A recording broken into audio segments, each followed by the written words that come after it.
Mga ka-confess, bago natin simulan ang wild at nakakapanabik na kwento ngayong araw, nais ko muna kayong imbitahan na mag-subscribe sa YouTube channel ng Tagalog Wild Confession. Dito, hatid namin ang maiinit, mabibigat at makabuluhang mga kwentong siguradong tatama sa damdamin. Paalala lang po, ang lahat ng kwentong maririnig ninyo ay pawang katang-isip lamang at ginawa para magbigay aliw at aral. Anumang pagkakatulad sa tunay na tao o pangyayari ay hindi sinasadya. At ngayon, mga ka-confess, ihanda nyo na ang sarili ninyo dahil isa na namang nakakaintriga at kapanapanabik na Tagalog Wild Confession ang inyong mapapakinggan. Simulan na natin. Dear Ate J, itago mo na lang ako sa pangalang Laine. Sabi nila, ang Palawan ay paraiso. Ang asol na dagat, ang mga nagagandahang limestone formation sa El Nido, at ang sariwang hangin na tila humahalik sa iyong balat sa tuwing darating ang dapit hapon. Pero para sa akin, ang paraisong ito ay naging isang malaking kulungan ng emosyon. Dito sa Puerto Princesa, ako naninirahan kasama ang asawa kong si Baste at ang aming 2 anak. Maayos naman ang buhay namin, Ate J. Si Baste ay isang responsableng provider, masipag at walang bisyo. Pero habang tumatagal, ang aming tahanan na dati ay puno ng tawanan ay tila naging isang opisina.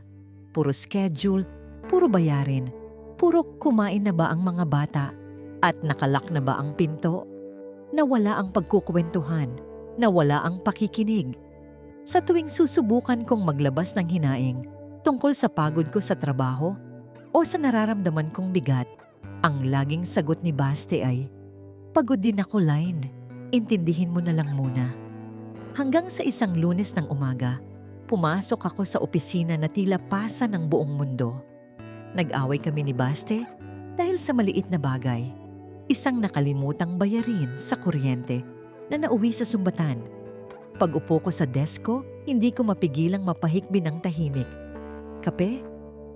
Isang baritonong boses ang bumasag sa katahimikan ko. Inangat ko ang paningin ko at nakita ko si Alvin. Siya ang bago naming Senior Marketing Associate, nakakalipat lang mula sa Manila branch. Hindi kami madalas mag-usap, bukod sa mga professional na email at sandaling, "Good morning." "Ay salamat, Alvin. Pasensya ka na. Medyo masama lang ang pakiramdam ko." Sabi ko sabay punas ng luha. Hindi siya umalis. Sa halip, hinila niya ang bakanting upuan sa tabi ko. Hindi siya nagtanong ng mabilis, hindi rin siya nagbigay ng payong hindi ko hinihingi. Tumingin lang siya sa akin ng may malalim at kalmadong mga mata. Alam mo, Line, minsan ang kailangan lang natin ay hindi solusyon, kundi taong makikinig. Kung gusto mong maglabas ng bigat, nandito lang ako. Hindi ako maghuhusga, sabi niya sa boses na tila haplos sa sugat kong puso. Doon nagsimula ang lahat, Ate J. Ang 5 minutong pag-uusap na yon ay naging 10, naging 20, hanggang sa naging habit na namin ang mag-usap tuwing break time. Habang ang asawa ko sa bahay ay laging nakatutok sa TV o sa cellphone matapos ang trabaho, si Alvin naman ay nakatitig sa akin sa tuwing nagsasalita ako. Kabisado niya kung kailan ako malungkot, base sa galaw ng mga mata ko. Alam niya kung kailan ako na-stress sa boss namin kahit hindi ako nagsasalita. Sa kanya ko nailabas ang lahat. Ang tampo ko kay Baste, ang takot ko na baka hindi na ako sapat bilang ina, at ang pangungulila ko sa pag-ibig na may kasamang atensyon. Isang gabi, inabot kami ng ulan sa opisina. Brownout sa ilang bahagi ng Puerto Princesa, kaya madilim ang hallway. Habang naghihintay kami na tumila ang ulan, naupo kami sa veranda ng building. Bakit parang mas kilala mo na ako kaysa sa taong kasama ko sa bahay? Tanong ko sa kanya habang nakatingin sa malabong anino ng mga puno ng niyog sa labas. Hinawakan ni Alvin ang kamay ko. Malamig ang hangin, pero ang init ng palad niya ay tumagos hanggang sa kalamnan ko. Dahil pinipili kong makinig, Lane, kasi sa paningin ko, ang isang katulad mo ay hindi dapat binabaliwala. Bulong niya.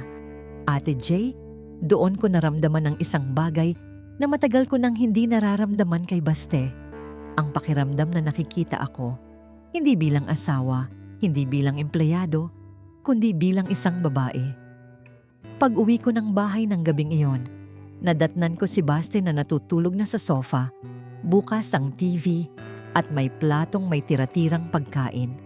Tumingin ako sa kanya, pero imbes na awa ang maramdaman ko, ang hinahanap ng puso ko ay ang boses ni Alvin. Doon ako natakot. Bakit mas sabik na akong pumasok sa opisina kaysa umuwi sa sarili kong pamilya? Bakit mas tahanan ng turing ko sa isang kaopisina kaysa sa lalaking nangako sa akin sa harap ng altar? Paglipas ng mga linggo, tila naging isang lihim na ritual na ang bawat sandali namin ni Alvin sa opisina.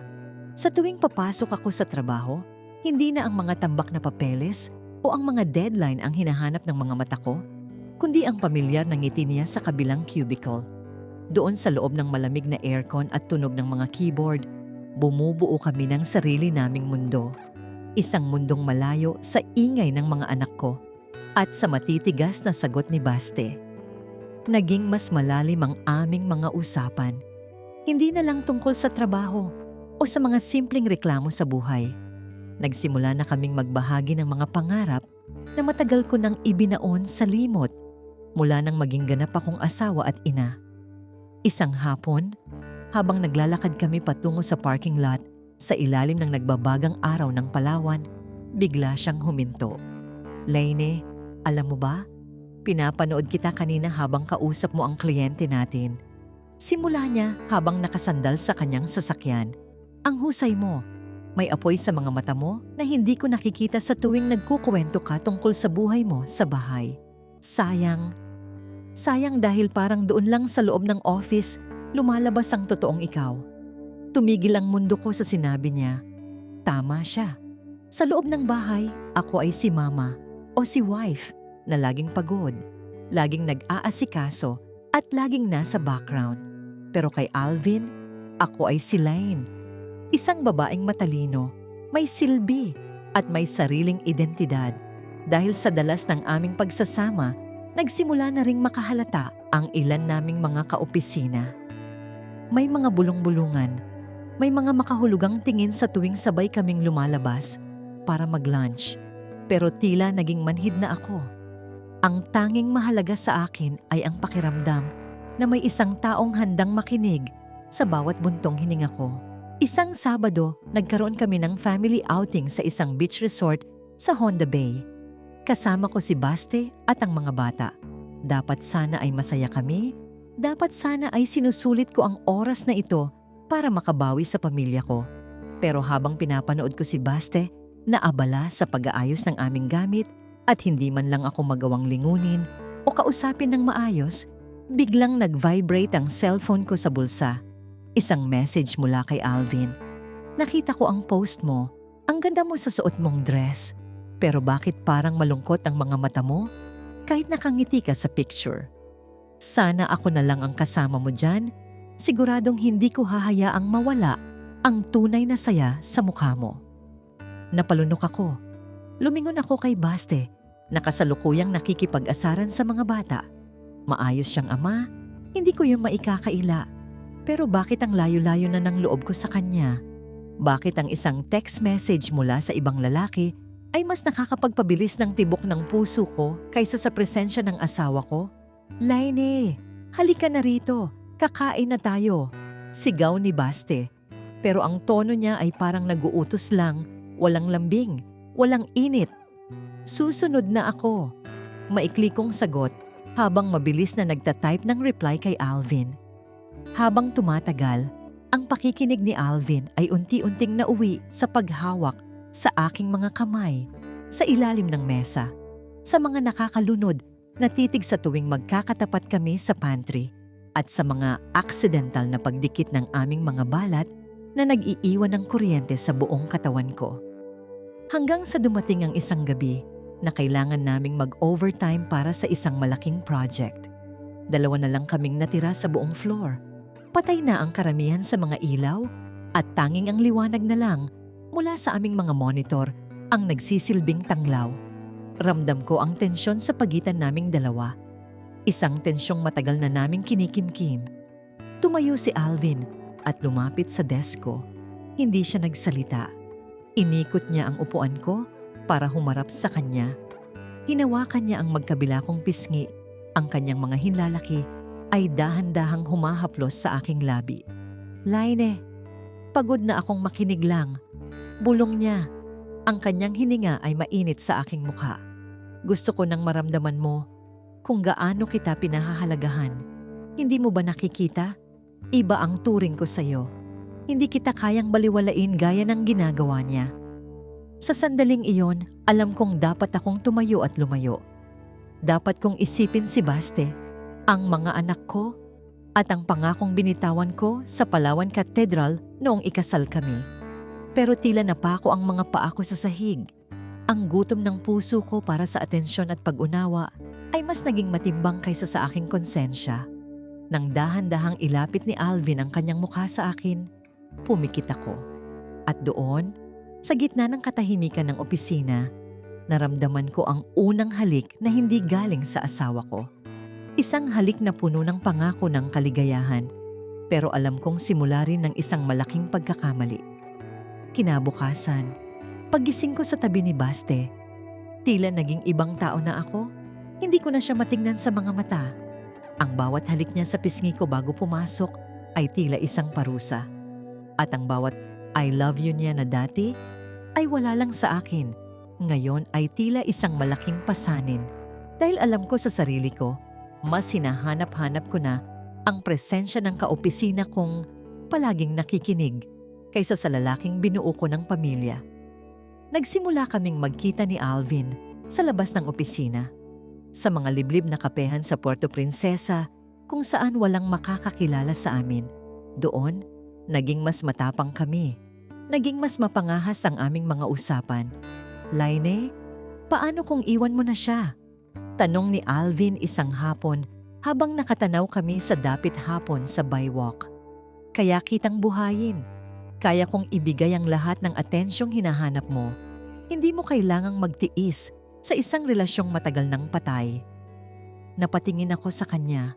Ang daling pakinggan. Ang daling isipin na tumakas at magsimula ng bagong buhay sa piling ng lalaking nakakaunawa sa akin. Pero sa tuwing naiisip ko ang mukha ng mga anak ko, tila sinasakal ang puso ko. Alvin, hindi ganoon kadali iyon. May pamilya ako. Mahina akong sagot. Pero masaya ka ba? Tanong niya, diretso sa aking mga mata. Dahil kung masaya ka, hindi ka maghahanap ng makikinig sa'yo sa akin. Kung sapat siya, hindi mo hahanapin ang init ng mga yakap ko. Hindi ako nakasagot dahil alam ko, kahit anong idahilan ko, ang katotohanan ay unti-unti na akong nilalamon ng mundong binuo naming dalawa. Ang kaopisina kong palaging nakikinig ay naging kaopisina ko na ring kinababaliwan. At habang lumalalim ang aming ugnayan, lalong nagiging malabo ang daan pabalik sa pamilyang sinumpaan kong mamahalin habang buhay.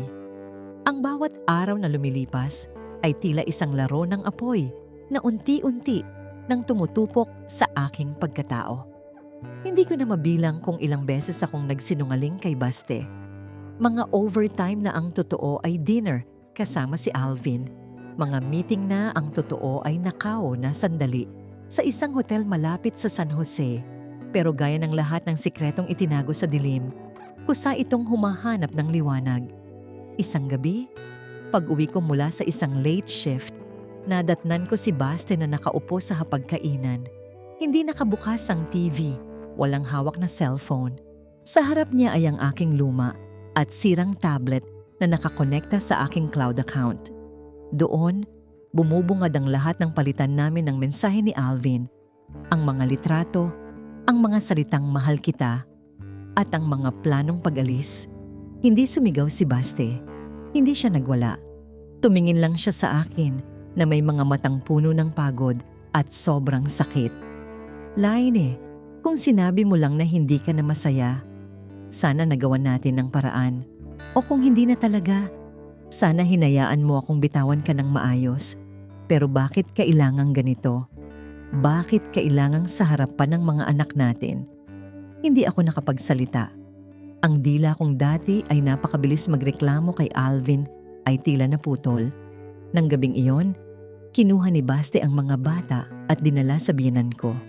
Naiwan akong mag-isa sa bahay na dati ay inirereklamo ko dahil sa ingay. Pero ngayon ay binalot ng nakakabinging katahimikan.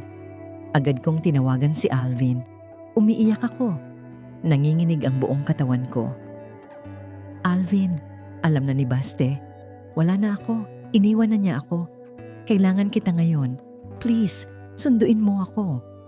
Katahimikan ang sumagot sa kabilang linya. Isang mahabang buntong hininga.